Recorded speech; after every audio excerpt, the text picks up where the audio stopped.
Pemirsa, setelah sempat 3 kali mangkir dari panggilan Komisi Pemberantasan Korupsi atau KPK, mantan kekasih Nindi Ayunda, Dito Mahendra, akhirnya datang ke KPK untuk menjalani pemeriksaan.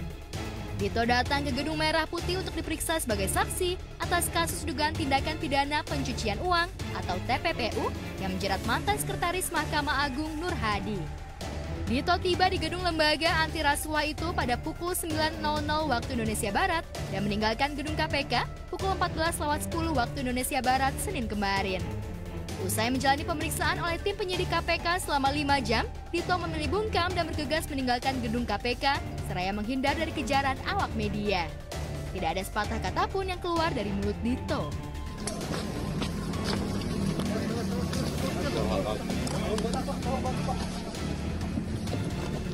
Bang Dito, Mas Dito mangkir dari panggilan ya? Kemarin kasus Nikita juga mangkir dari panggilan ya? Menurut Kepala Bagian Pemberitaan KPK, Ali Fikri, Dito hadir memenuhi panggilan penyidik KPK sebagai saksi. Sebelumnya, Dito telah 3 kali mangkir dari panggilan KPK, masing-masing pada 8 November 2022, 21 Desember 2022, dan 5 Januari 2023. Lantas apa alasan Dito selama ini mangkir dari panggilan KPK? Mangkir dari panggilannya, Mas. Mangkir dari panggilannya, Mas.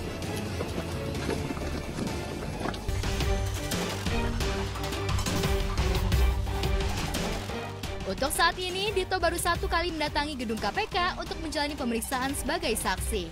Namun tidak tertutup kemungkinan, Dito akan kembali dipanggil lagi sebagai saksi. Namun hal itu tergantung dari pengembangan penyidikan oleh penyidik. Lantas akankah Dito akan ditetapkan menjadi tersangka dalam kasus tersebut?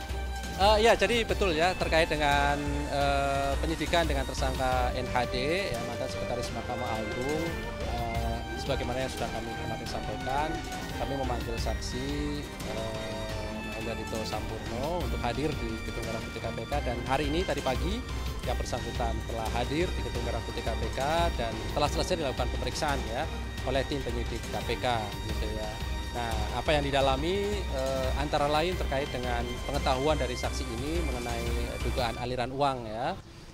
Termasuk juga mengkonfirmasi aset-aset ya, yang berkaitan dengan dugaan tindak pidana pencucian uang dengan tersangka NHD. Ya, tentu keterangan saksi ini berikutnya nanti kami akan konfirmasi kembali juga kepada saksi-saksi yang lain untuk melengkapi berkas perkara yang bersangkutan. Sosok Dito Mahendra ini sempat mencuri perhatian publik. Selain terkait kabar memiliki hubungan asmara dengan penyanyi Nindi Ayunda, pasca Nindi bercerai dari mantan suaminya Askara Parasadi Harsono, dan kini kabarnya hubungan Nindi dan Dito dikabarkan sudah putus. Dito juga menjadi rival dari artis sensasional Nikita Mirzani. Dito sempat melaporkan Nikita Mirzani atas kasus pencemaran nama baik dan Undang-Undang Informasi dan Transaksi Elektronik atau Undang-Undang ITE ke Polres Serang Kota, Tangerang. Akibat laporan Dito tersebut, Niki pun dijebloskan ke penjara dan menghuni sel penjara di Rutan Serang.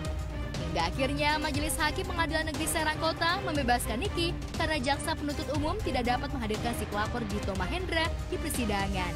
Begini ya, kemarin betul kami melakukan pemanggilan terhadap yang bersangkutan, bahkan kemudian kami cek langsung ya alamat ke rumahnya sebagaimana yang ada di dokumen kependudukan. Ternyata kemudian kan kami memiliki informasi terbaru mengenai alamat yang bersangkutan yang di Kebayoran Baru itu, sehingga kami kembali melayangkan surat kepada yang bersangkutan untuk hadir, dan hari ini tadi sudah hadir dan selesai dilakukan pemeriksaan. Ya, tentu setelah nanti tim penyidik menganalisis dari keterangannya, kemudian mengkonfirmasi dengan saksi yang lain kan begitu ya, baru kemudian apakah dibutuhkan kembali keterangannya. Ketika butuh pasti kemudian kami panggil kembali. Sementara itu, jauh sebelum kasus laporan dirinya terhadap Nikita Mirzani mencuat dan ramai diberitakan, Dito, mantan kekasihnya Nindi Ayunda, justru telah lebih dulu dilaporkan oleh mantan supir pribadi Nindi, Sulaiman, atas kasus dugaan penyekapan dan penganiayaan sejak 15 Februari 2021 silam. Namun hingga 3 tahun kasus tersebut bergulir, laporan mantan supir pribadi Nindi di Polres Jakarta Selatan tersebut sepertinya mandek di tengah jalan. Dugaan penyekapan itu sendiri disebut terjadi pada 11 Februari 2021 di rumah orang tua Nindi Ayunda dan di sebuah apartemen. Memang harus dipantau, bukan hanya kasus ini, semua kasus rakyat itu harus dipantau supaya rakyat itu bisa mendapatkan keadilan. Terima kasih banyak untuk anggota Dewan, Pak Sahroni. Dan saya minta ini dipantau ini kasus. Jadi bukan hanya ini, semua kasus yang menyebabkan seorang rakyat itu dirugikan pada saat dia mencari keadilan, mohon untuk dibantu. Kasus ini sudah berjalan, kasusnya dari penyelidikan menjadi penyidikan. Nah, begitu disorot oleh oleh anggota Dewan, ya biar aja disorotin terus, dimonitor, karena kasus ini 1 tahun lebih, ada apa? Ya biar aja nanti kalau pada saat nanti raker atau apa istilahnya dengan Kapolri bisa ditanyakan, kenapa ada kasus di Polres Metro Jakarta Selatan berputar-putar kasusnya. Nah, memang kami diminta beberapa hari yang lalu untuk menyerahkan bukti bahwa Rini ini adalah betul istri dari korban. Namun hingga 3 tahun berselang dari laporan tersebut dibuat, Nindi dan Dito masih bebas berkeliaran di luar seolah tidak memiliki masalah apapun. Sementara korban justru tengah merana karena tidak bisa bekerja kembali lantaran mengalami gangguan fisik pasca diduga dianiaya oleh Nindi dan Dito Mahendra. Sementara itu, Nindi selalu menghindar setiap kali ditanya wartawan atas tentang kasus yang tengah menjeratnya itu. Seperti soal seperti bagi motifnya dengan uang mungkin bisa selesai. Tapi Ya itu tanya ke penyidik ya. Kalau saya penyidiknya mungkin langsung cus selesai. Dan jadi Anda tanyakan ke penyidik kenapa ini kasus berputar-putar.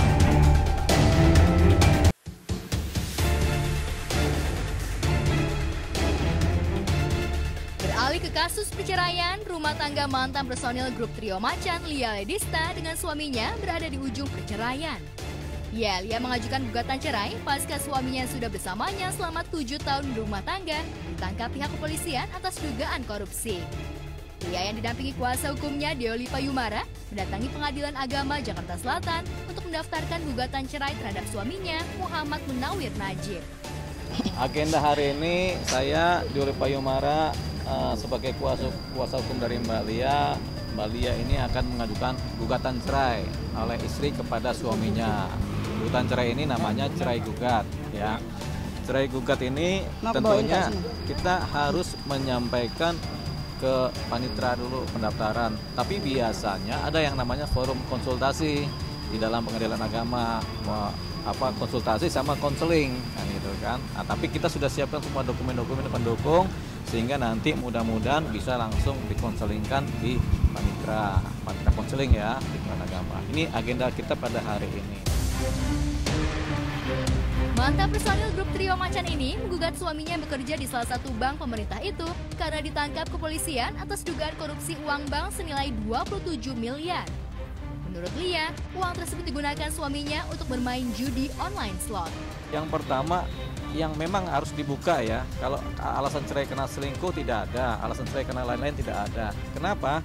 Karena memang itu pun kalau kita balik cerai pun nggak usah disorot media kalau yang begitu. Tapi ada alasan-alasan hukum di mana ini harus disampaikan secara terang benderang kepada publik. Yang pertama adalah persoalan dugaan tindak pidana.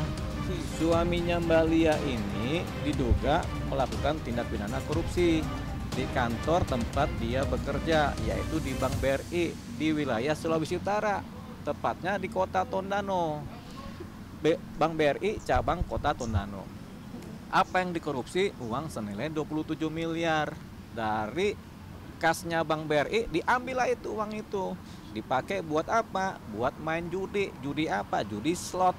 Nah, namanya judi online. Pasalnya 303 kan, tapi itu pasal adalah tindakan dia. Tapi yang penting dia sekarang ini sedang ditahan oleh Kejaksaan Tinggi Sulawesi Utara. Kejaksaan Tinggi Sulawesi Utara kenapa? Karena dia korupsi. Uang korupsi dipakai buat apa? Buat main judi slot. Nah, kenapa ini kemudian ada kaitannya dengan Mbak Lia? Karena Mbak Lia adalah istrinya. Takutnya dituduh Mbak Lia ini menampung uang dari korupsinya si suaminya ini. Setelah dilakukan pengecekan berkali-kali via bank, rekening transferan, ternyata tidak. Uang ini dipakai langsung ke bandar. Dikirim ke bandar untuk main judi slot.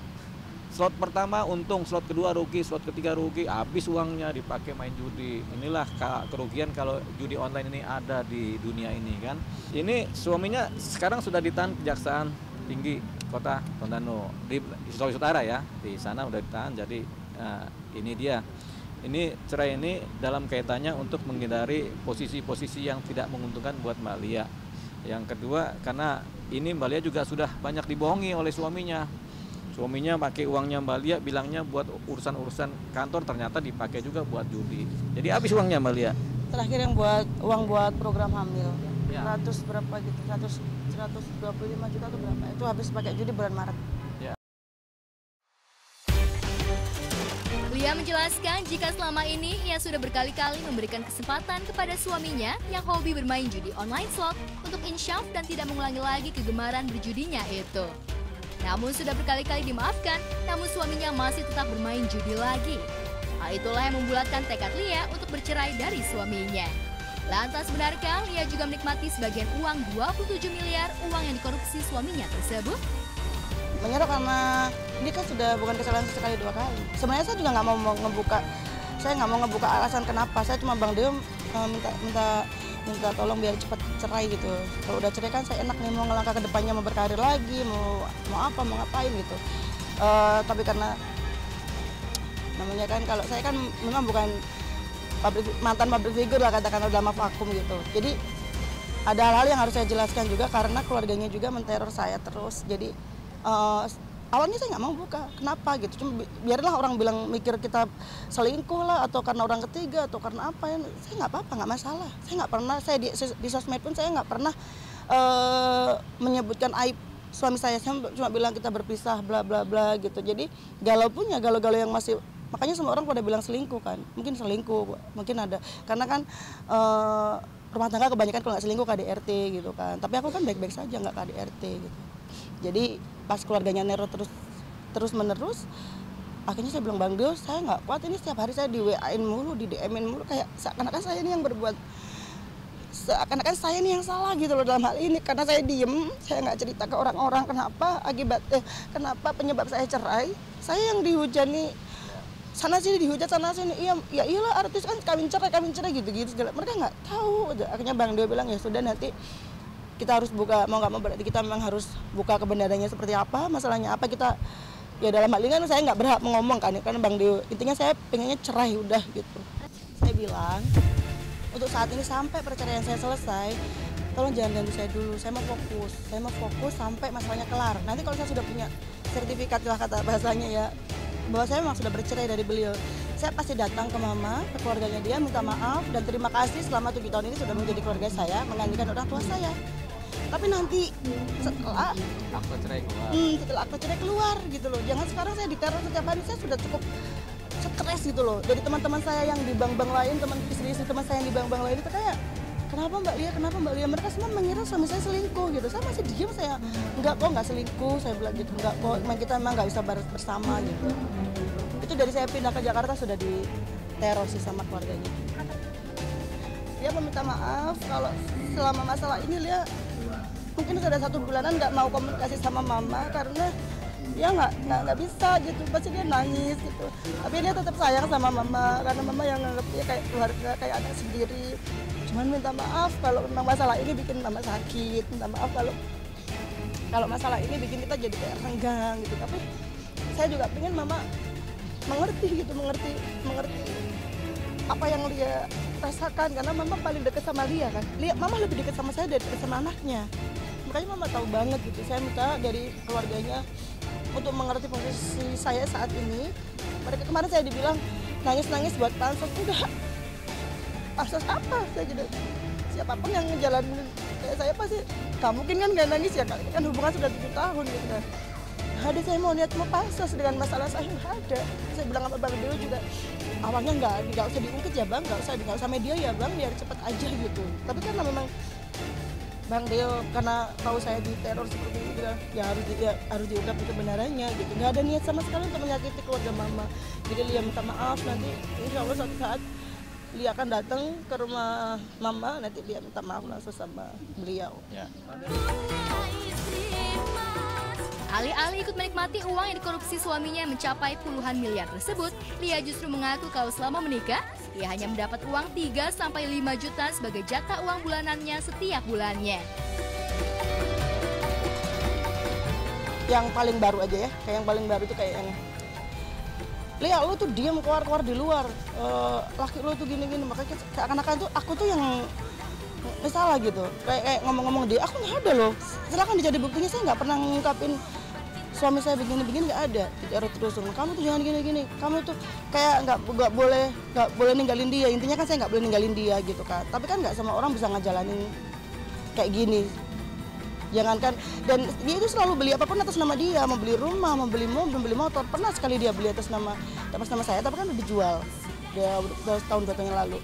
Jadi aku nggak pernah ngerasain uang sama sekali, tiba-tiba ke judi seperti itu kan, ya syok lah. Aku kan nggak pernah nuntut dia kasih berapapun saya terima, karena namanya rumah tangga kan nggak melulu dengan harta yang mewah segala macam. Yang penting kita baik-baik saja. Lihat aja 7 tahun nggak ada kan beritaan saya ngapa-ngapain. Saya nggak tahu ya harta bersama itu gimana ya Bang Deo. Harta bersama itu harta yang diperoleh saat menikah sampai sebelum cerai, itu harta bersama. Nah, harta bersama itu apa? Mobil pada saat menikah, setelah menikah beli mobil, itu harta bersama. Atau gaji yang diterima setiap bulan, harta bersama yang kemudian dipakai sebagai konsumsi. Andai seandainya ada pun ya pasti akan tersita lah nanti. Karena itu pun nggak sebanding sama yang dia pakai ya Bang.